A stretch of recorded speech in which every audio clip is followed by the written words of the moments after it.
अकोला शहर में भीमनगर नाम की बस्ती है, जहां बड़े पैमाने पर दलित रहते हैं, उनके ऊपर बहुत बड़ा हमला किया गया। वर्धा डिस्ट्रिक्ट में दलित स्त्री पर इस तरह से हमला किया, अत्याचार किया गया। सांगली के पास मिरज में एक नौजवान दलित इस एजिटेशन में था, उसके ऊपर हमला किया, उसकी हत्या की गई। और यह मामला पूरे स्टेट में एक तरह की अलग परिस्थिति पैदा हुई थी।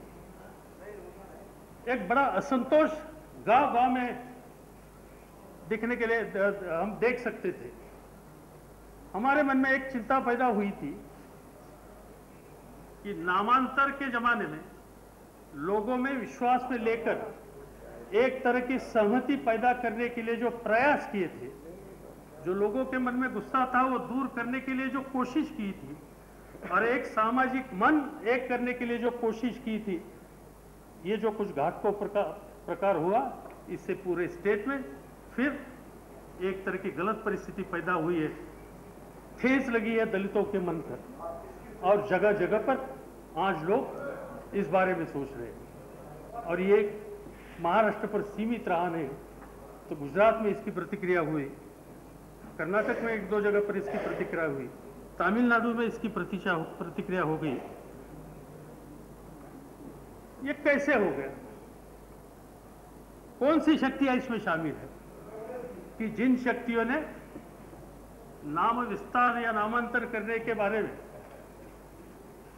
खुलकर विरोध किया था, कि जिनके पार्टी के नेता महोदय औरंगाबाद में जाकर इसको विरोध करने के लिए जा रहे थे, तब के सरकार को उनको रास्ते में रोकना लगा, रोक लगाया, वापिस जाने के लिए कहा, तो वहां भी परिस्थिति खराब होती थी। वही शक्तियां पूरे स्टेट में दलितों पर हमले करने के लिए आगे थी, और एक तरह की दामन नीति, दबाव नीति पूरे स्टेट में तैयार करने के लिए लगी थी। विधानसभा में, विधान परिषद में उसी दिन वो सवाल उठाया, अडजर्निंग मोशन आ गया। विपक्ष के सभी पार्टी के लोगों ने आंखों देखा हाल सदन के सामने रखा और सरकार की बड़ी आलोचना की। क्या हुआ दूसरे दिन विपक्ष के नेता के, तीसरे दिन विपक्ष के नेता के घर पर हमला हुआ। जब हमला हुआ, इससे पहले रात को 11 या 12 बजे किसी व्यक्ति ने उनको टेलीफोन करके बताया, श्री छगन भुजबल उनको, कि आप पर कल हमला होने वाला है। जो हमला करने वाले हैं उसी पक्ष के हम लोग हैं, जो करने वाले हैं, वो जो करना चाहते हैं वो हमें पसंद नहीं है, इसलिए हम आपको टेलीफोन करके सूचना देते हैं, आप संभालिए। विपक्ष नेता ने पुलिस कमिश्नर या उनके कोई ऑफिसर है, उनको तुरंत कांटेक्ट किया, सूचना दी कि ऐसी इंफॉर्मेशन मुझे मिली है। उन्होंने 30-35 पुलिस कांस्टेबल वहां भेजे रात में।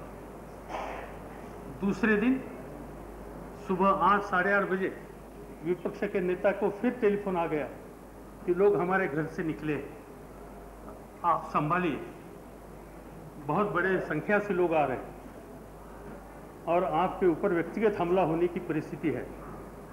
उन्होंने फिर पुलिस कमिश्नर को इन्फॉर्म किया, यह सब रिकॉर्ड है। वहाँ इन्फॉर्म करने के बाद पुलिस कमिश्नर ने वहाँ 1 additional commissioner of police, 1 deputy commissioner of police, 1 assistant commissioner of police, 3-4 police sub inspector, inspectors और 100 के आसपास पुलिस कांस्टेबल वहाँ भेज दिए। लोग आ गए। विरोधी पक्ष नेता के मकान, वहाँ का जो सेक्रेटरीट है इसके सामने, उस एरिया में मुझे लगता है कि 20 से 25 मिनिस्टरों के मकान है। वो एरिया प्रोटेक्टेड एरिया है। वहाँ मोर्चा निकालने के लिए, प्रोसेशन निकालने के लिए कभी भी इजाजत नहीं रही, क्योंकि सामने सेक्रेटरीट है, सेक्रेटरीट के सामने मिनिस्टरों के मकान है। लोग आ गए, मिनिस्टरों के घर में भी गए और घर से उन्होंने 9, साढ़े 9 के आसपास भुजबल जी के घर पर हमला किया। इतने बड़े पैमाने पर हमला किया। बेचारे भुजबल वहां एक रूम में वहां तक जा नहीं सके वो लोग। वो जो मिलते थे तो शायद आज वो रहते नहीं थे, जिंदा नहीं रह सकते थे। उनका घर का पूरा फर्नीचर बाहर निकाला, जला दिया। घर में जो कुछ सामान था सबकी तोड़फोड़ की। घर में जो एक दो काम करने वाले लोग थे इनकी पिटाई की। इतना सब होता था, मगर additional commissioner of police, deputy commissioner of police, assistant commissioner of police, sub inspector, inspector और ये सब के फौज बाकी कुछ नहीं करती थी। दूसरे दिन सामना, जिसके संपादक बाला साहब ठाकरे जी है, उनके अखबार में हेडलाइन आ गई। हेडलाइन 6 कॉलम कि भुजबल के घर पर संतप्त शिवसेना का हल्ला बोल, और नीचे फोटो दिखाए। फोटो में क्या था? कुछ लोग घर का सामान निकालकर आग लगा रहे थे, सामान जल रहा था, और उसी सामना में फ्रंट पेज पर कैप्शन था कि भुजबल मिला नहीं और इसलिए संतप्त शिव सैनिकों ने घर का सामान बाहर निकलकर उसको आग लगाई। मिलते तो किसको आग लगाते थे? ये लीडर ऑफ द अपोजिशन पर हमला। मैं गया वहां 12 घंटे के बाद, पूरा घर सत्यानाश हुआ था। बाहर बोर्ड पड़े थे, लिखित तरफ से बोर्ड लाए थे कि दलितों का सत्यानाश करने वाला भुजबल धिक्कार असो। ये जो घाट खबर का प्रकार हुआ वो करने वाला भुजबल, इसका धिक्कार असो। मैं समझ नहीं सकता 12 तारीख को उनको पैसे पे पता कैसे लगा कि दलितों पर हमला करने वाला भुजबल है। तब से साजिश शुरू हो गई। जो काम गलत अपने हाथ से हुआ, जिसलिए लोगों के सामने जाने के लिए परिस्थिति नहीं थी, तब ये किसी के तो सिर पर भेजना चाहिए, और इसलिए दूसरे या तीसरे या 2-3 दिन के बाद कोई गुप्ता या अग्रवाल नाम के कोई व्यक्ति सामने लाए, उनका एक एफिडेविट लाया, और उन्होंने कहा कि ये काम करने के लिए भुजबल जी ने मुझे सलाह दिया था, आदेश दिया था। मैं पुराना कांग्रेसी हूँ, शिवसैनिक भी हूँ, अभी शिवसेना में गया हूँ, मगर ये काम मुझे ठीक नहीं लगा, इसलिए मैंने किया नहीं। और शुरू हो गया सरकार की तरफ से कि ये सब उन्होंने किया है। ये जूते की माला वहां पहनने का इंतजाम उन्होंने किया है, ये सब जिम्मेदार ये है। अरे भाई, जुडिशियल इंक्वायरी करने की बात आपने करने के बाद ये सब करने का नाटक करने की क्या जरूरत थी? जिस तरह का वहां एफिडेविट दे दिया कि उस तारीख को मैं इस जगह पर भुजबल जी को मिला, वहां एक डेमोन्स्ट्रेशन थे, वहां इस डेमोन्स्ट्रेशन में मुझे भुजबल जी ने बुलाया, मैं वहां उनसे मिला। जो डेमोन्स्ट्रेशन वहां हुआ इसमें भुजबल नहीं थे, सभी अखबारों में आया था, सवाल ही नहीं था। दूसरे दिन कहा कि इस जगह पर, दूसरे दिन भुजबल जी को मैं मिला उनके घर पर। जो दिन दिया था 1 तारीख का, उसी दिन भुजबल मेरे साथ श्री कृष्ण कमीशन के सामने, मुझे जो बुलाया था 10 बजे से 5 बजे तक, लंच आवर छोड़कर आधा घंटा मेरे साथ थे वहां, और पूरे प्रेस वालों ने भी रिपोर्ट किया था कि शरद पवार जी के साथ ये लोग सुबह से शाम तक वहां आए थे, हाईकोर्ट में, हाईकोर्ट जजेस के सामने। फिर भी एक इस तरह से की साजिश करने की कोशिश की। इतना बड़ा दलितों पर हमला करने के बाद इस पे इन्वॉल्व होने वाले लोगों की जांच करके, जिस गलत काम जिस व्यक्ति ने किया होगा, जिस शक्ति ने किया होगा, संगठन ने किया होगा, इसको एक्सपोज करने की जिम्मेदारी सरकार की थी। मगर ये जिम्मेदारी छोड़कर जिन लोगों ने ये परिस्थिति लोगों के सामने लाई, वो विपक्ष के नेता के घर पर हमला कर उनके ऊपर इस तरह की एक साजिश करने का काम वहां की हुकूमत करती है। जो हुकूमत दलितों की रक्षा कर नहीं सकती, जो हुकूमत विपक्ष की नेता एक इंस्टीट्यूशन है, पार्लियामेंट्री इंस्टीट्यूशन है, इस पर भी हमला कर सकती है, वो हुकूमत वहां हुकूमत करने का या राज करने का उनका अधिकार कितना था, ये अब हम लोगों को सोचना होगा। और इसीलिए 356 की मांग हम लोगों ने की थी। आपको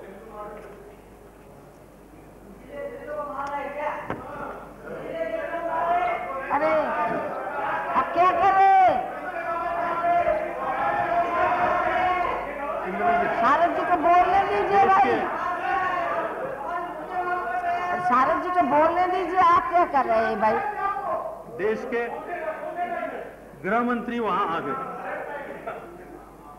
गृह मंत्री जी ने सब परिस्थिति देखी, वहां गए, शायद रमाबाई अम्बेडकर कॉलोनी में गए, राजेवाड़ी के हॉस्पिटल में गए, जो लोगों को गोली लगी थी, जो लोग जख्मी हुए थे, उनसे मिले। सभी राजनीतिक पार्टी के जो डेलीगेशन आए थे उनसे भी मिले। श्वेत भुजबल, इनके घर पर हमला हुआ था, वहां जाकर उन्होंने इंस्पेक्शन किया। गवर्नर साहब से मिले, चीफ मिनिस्टर साहब से मिले, और जो बयान उन्होंने यहां दे दिया, इससे यह बात साबित हो गई कि बाल ठाकरे भी उनको मिले थे।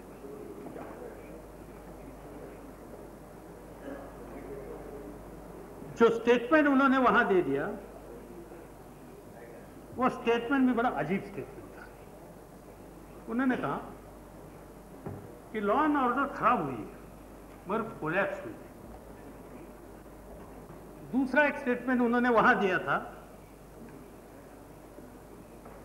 कि विपक्ष के नेता पर घर पर मैंने जाने के बाद जो देखा, कि बहुत बुरी बात हो गई। उनके ऊपर जिस तरह से हमला हुआ,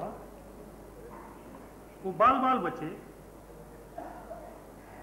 विपक्ष के नेता पर हमला जो हुआ, इस पर सरकार का कोई हाथ हो तो ये बात बड़ी गंभीर है, हमें इस बारे में गंभीरता से सोचना होगा। एक तरह की हिंट उन्होंने दी। जिस दिन उन्होंने यहां स्टेटमेंट पढ़ा वहां की परिस्थिति के बारे में, तब उन्होंने जो जो नाम दे दिए, वो कौन लोगों के नाम थे? विलास अवसर, who is the gentleman? Housing board के चेयरमैन, शायद उनको कैबिनेट रैंक दी होगी, जिनको अरेस्ट किया गया। शिवसेना के एमएलए को अरेस्ट किया गया, शायद उनके कारपोरेटर या भूतपूर्व कारपोरेटर, उनको अरेस्ट किया गया। उनके शाखा प्रमुख अरेस्ट किए गए, जिनके नाम यहां साक्षात होम मिनिस्टर साहब ने हम सब सदन के सामने रखे थे। और क्या उनको सबूत चाहिए? रूलिंग पार्टी के लोग डायरेक्टली इन्वॉल्व, जिनको अरेस्ट किया, जिनका नाम स्टेटमेंट में, होम मिनिस्टर का स्टेटमेंट में यहां आ गया। सरकार की साजिश ये नहीं थी? इस बारे में और बताने की क्या जरूरत है? इसमें डायरेक्ट इन्वॉल्वमेंट सरकार का था, ये बात सबके सामने आई है। और एक बात मुझे बड़ी मैं दुखित हुआ कि जब गृह मंत्री जी ने यहाँ स्टेटमेंट दिया, तब भुजबल के बारे में शिवसेना प्रमुख ने कुछ कहा उनको, इसकी बात उन्होंने यहाँ की, इसका जिक्र उन्होंने किया। मैं कुछ ज़्यादा नहीं कहना चाहता हूँ। आपके पास होम मिनिस्ट्री है, आप सिर्फ इतना देखिए, आईबी को बतलाइए और किसी को देखिए। जिन गैंगस्टर्स और माफिया की बात आपने कही, उनको अरेस्ट करने के बाद कौन सा संसद सामने गया था पुलिस स्टेशन के लिए अनशन करने के लिए 4 दिन के लिए, वो जरा जांच करिए। हो सकता है तो उनका नाम दीजिए लोगों के सामने, और मुझे विश्वास है कि सच लोगों के सामने आएगा। और एक बात की मुझे ताज्जुब लगा कि होम मिनिस्टर साहब ने यहां जो स्टेटमेंट दे दिया, तब उन्होंने कहा कि बाल ठाकरे मुझे मिले और उन्होंने विश्वास दिया कि इसका रिपीटेशन नहीं हो जाएगा। मैं समझ सकता था कि चीफ मिनिस्टर ने उनको एक विश्वास दिया और ये बात सदन के सामने वो रखते थे, तो मैं समझ सकता था। डिप्टी चीफ मिनिस्टर ने उनको कुछ बताया तो ये भी मैं समझ सकता था। बाल ठाकरे ने आपको विश्वास दिया और उस विश्वास के आधार पर वहां भी ठीक परिस्थिति रहेगी, इस नतीजे पर आप आ गए। आप बड़े कॉन्स्टिट्यूशन एक्सपर्ट हैं, बड़े पुरानी पार्लियामेंट्रियन है। एक्स्ट्रा कॉन्स्टिट्यूशनल अथॉरिटी के एश्योरेंस पर आप सदन के सामने आकर सदन को बताते हैं, ये बात बड़ी गंभीर है, ये लाइटली लेने वाली बात नहीं। हमें दुख लगा कि ये इस तरह का स्टेटमेंट आपने ले दिया। और ये लोग कौन से लोग हैं जिनके स्टेटमेंट पर आप भरोसा रखना चाहते हैं? कितने में मिसाल दे दो आप। 2 दिन पहले अकोला का देशोन्नति नाम का न्यूज़पेपर है, जिसमें बड़ी न्यूज़ है, एडिटर का मुझे लेटर है कि उनके प्रेस पर 2 दिन पहले रात को 11:30 बजे शिवसेना के लोगों ने हमला किया, सब मशीनरी तोड़ दी, वो कहाँ है प्रकाश पोरे जो एडिटर है, हम उनको खत्म करना चाहते हैं, इस तरह की बातें उनसे की। तो सभी लोगों को दूसरे दिन इनमें से कुछ लोगों को अरेस्ट किया। न्यूज़पेपर ने कुछ लिखा इनके खिलाफ, उनके ऊपर हमला। महानगर नाम का बंबई शहर में पेपर, वहां कुछ लिखा है इस पार्टी के खिलाफ, इनके ऊपर हमला। केस कोर्ट में गई, बाल ठाकरे भी इसमें है, इस कोर्ट में, इस केस में है। और बाल ठाकरे को बाकी लोगों के साथ वहां जब बुलाया गया कोर्ट में, वो कोर्ट में शायद उनको एक आदत नहीं है, उनको कोई हुक्म देगा कि आप आइए कोर्ट में। जब उनको बुलाया गया कोर्ट में, तो उस कोर्ट के सामने 500 शिव सैनिकों ने जाकर कोर्ट को गालियां दी थी, मैजिस्ट्रेट को गालियां दी। और दूसरे दिन जब वो कोर्ट में गए, तब मैजिस्ट्रेट ने क्या कहा मालूम है? मैजिस्ट्रेट ने यह कहा वहां, if you don't meet to function then close down the courts. Just in the court, if you don't want me to function then close down the court. It is your government's hand. It is in your government's hand. But do not call me some गालियां दी है. I don't want to read. So and so Patil and so and so Patil. I am doing my duty. Why are you against me? What wrong I have done? If you don't want to me function, then close your courts and this and that and all these details has been given. न्यायमूर्ति को भी इन लोगों को इस तरह से बताने की परिस्थिति वहां आई। न्यायमूर्ति हताश होकर वहां बोलते हैं, जज का नाम है जस्टिस होलंबे पाटिल। ये पेपर है Times of India and Indian express.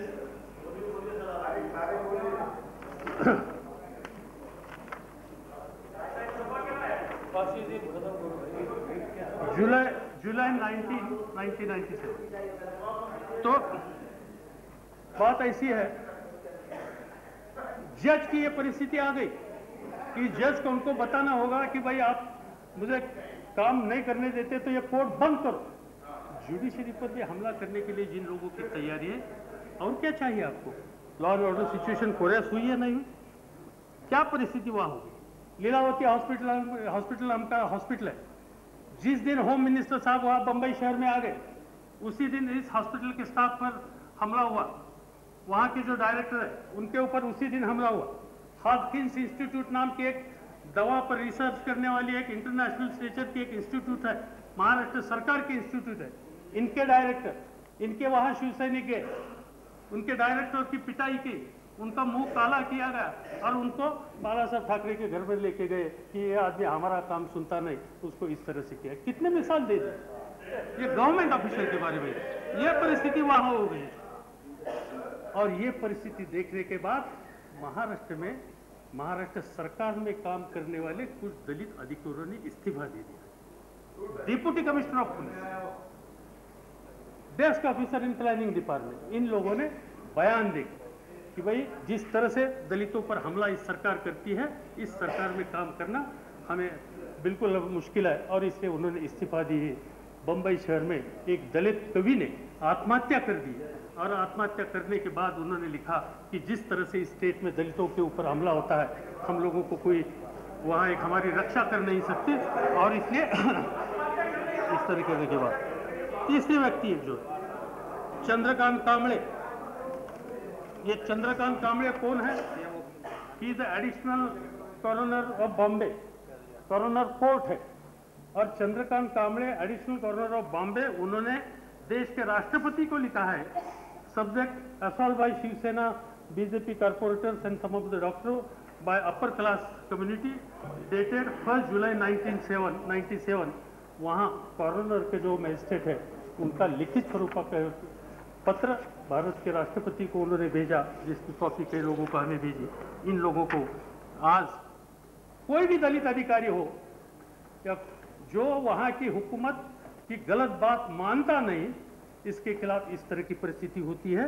जिन लोगों को अरेस्ट किया गया छगन भुजबल साहब के मकान पर, उनको अरेस्ट करने के बाद Point of information, please. I have not yielded.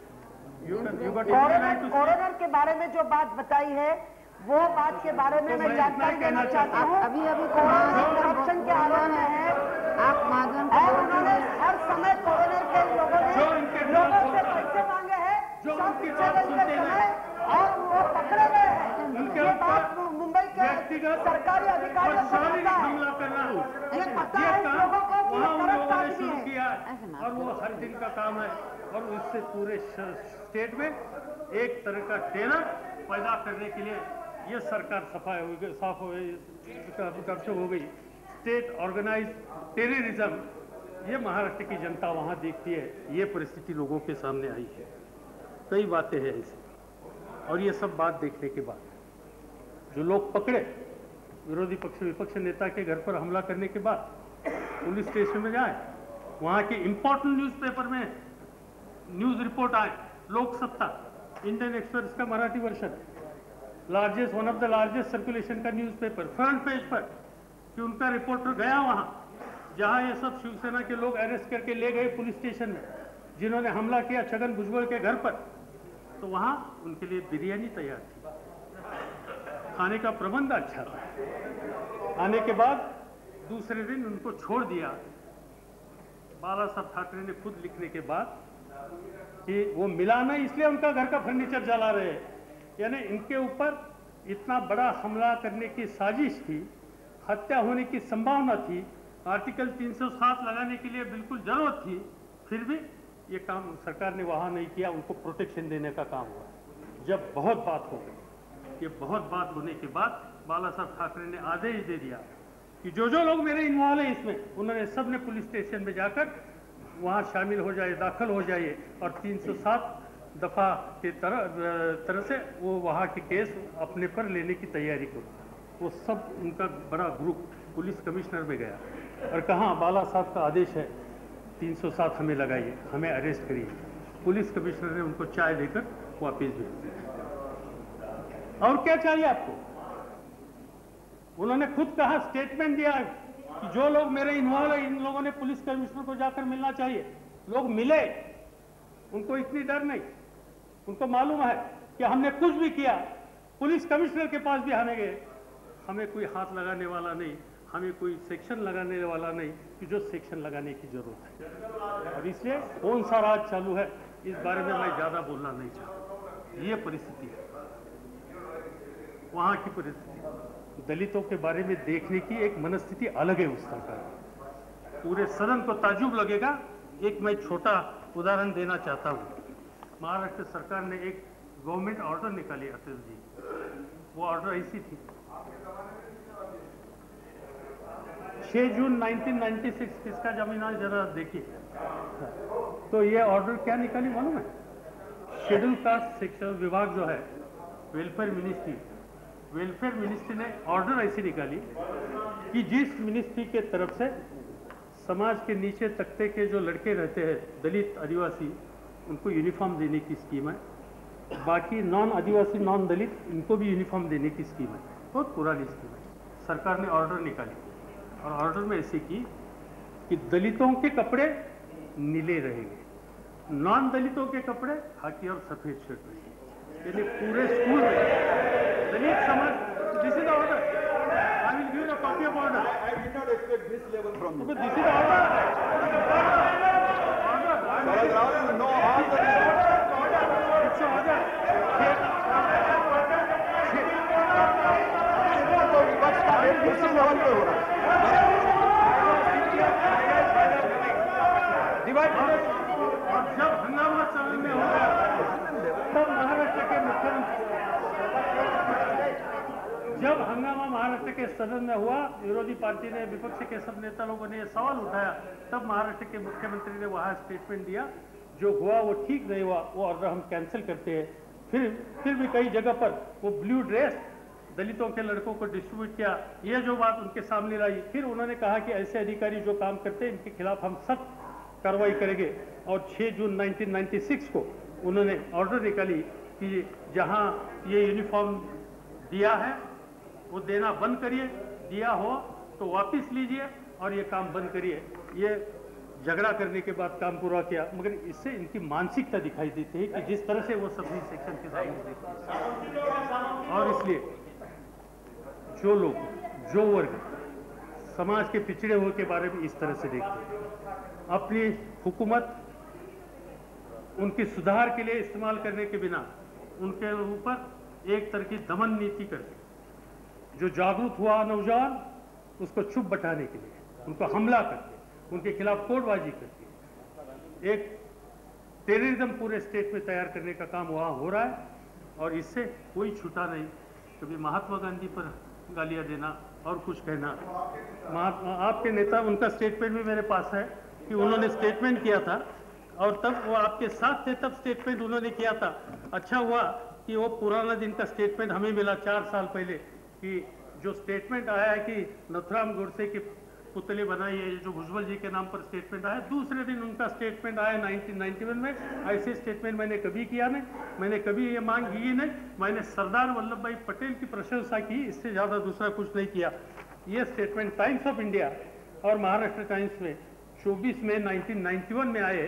ये तो आज तो किया नहीं कह सकते, और कुछ मुझे इस बारे में बताना नहीं चाहता। और इसलिए कई बातें ऐसी हैं कि जो हर दिन वहाँ चालू है, और जो कुछ चालू है इस बारे में किसी के मन में पीड़ा नहीं जो हुकूमत में बैठे हैं, जिनके भरोसा पर यहाँ बयान दे दिया होम मिनिस्टर साहब ने। उन्होंने अपने एडिटोरियल में लिखा है कि इनके जिस तरह से दलितों को उनके साथ झगड़ा करना हो तो झगड़ा करने की हमारी ताकत है, मगर अभी हम नहीं करना चाहते, क्योंकि उन्होंने धर्मांतर किया, फिर भी खून पुराना है, हमारा है, और इसलिए हम इनसे अभी कुछ करना नहीं चाहते। इस तरह की बातें लिखने वाले, और मैं कहूँगा इस तरह से राज चलेगा। मैं कहूँगा उसी जगह पर लोगों ने बैठना चाहिए। मैं उठ कहा तो उठना चाहिए। इस तरह की परिस्थिति पैदा करके एक तरह की दहशत पूरे स्टेट में तैयार करके समाज के पिछड़े हुए लोगों पर वहाँ जिस तरह से हमले होते हैं, ये परिस्थिति सब देखने के बाद आज ये परिस्थिति जरूर आ गई है कि दलितों की रक्षा ये भारत सरकार की जिम्मेदारी है, संवैधानिक जिम्मेदारी है। और ये जिम्मेदारी पूरी करने के लिए भारत सरकार को सख्त कदम उठाने होंगे। बाकी और कोई भी बातों पर कॉम्प्रोमाइज हो सकते हैं, मगर समाज के पिछड़े लोगों पर बार बार हमले होते हैं, अत्याचार होते हैं, और अत्याचार हमले के पीछे वहाँ की हुकूमत है। ये जब बातें परिस्थिति लोगों के सामने आती है, भारत सरकार के सामने आती है, तो मुझे लगता है कि 356 का इस्तेमाल करने के लिए इतनी अच्छी दूसरी केस कोई नहीं। और इसलिए ये परिस्थिति देखने के बाद खाली ये बोलकर होम मिनिस्टर साहब को चुप बैठना ठीक नहीं होगा कि law and order bad but not collapse. In every sense law and order has been collapse. Entire government machinery is working against Dalits, and those who are taking causes, issues of the Dalits, they also have been attacked. That is the situation in the state. For larger interests of the state and nation and democracy, I think this is a high time that you should act.